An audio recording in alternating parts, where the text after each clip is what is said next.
एक बार एक युवक आदित्य एक पुरानी और सुनसान हवेली के बारे में सुनता है। यह हवेली गांव के बाहर घने जंगलों के बीच में थी।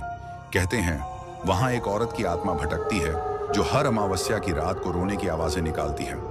लोग कहते थे कि जो भी उसकी आवाज सुन लेता है वो कभी लौट कर नहीं आता। आदित्य को इन बातों पर विश्वास नहीं था।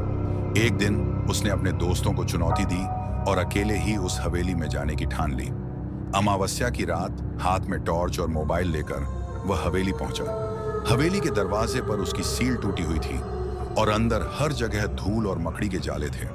जैसे ही वह अंदर गया उसे लगा कि कोई उसके पीछे है। उसने मुड़कर देखा लेकिन वहां कोई नहीं था। अचानक हवेली की खिड़कियां तेज हवा के साथ खुद ब खुद खुलने लगी। एक ठंडी सर्द हवा के झोंके के साथ एक स्त्री का परछाई दिखाई दी। वह सफेद साड़ी पहने हुए थी। उसके लंबे बाल उसके चेहरे को ढक रहे थे और उसकी आवाज किसी गाने की तरह गूंज रही थी। आदित्य ने डरते हुए पूछा, कौन हो तुम? उसने धीरे से जवाब दिया, मैं वही हूं जिसकी कहानी तुम सुनकर आए हो। फिर उसने अपना चेहरा उठाया। उसकी आंखें खून की तरह लाल थीं और उसकी मुस्कान इतनी डरावनी थी कि आदित्य वहीं जम गया।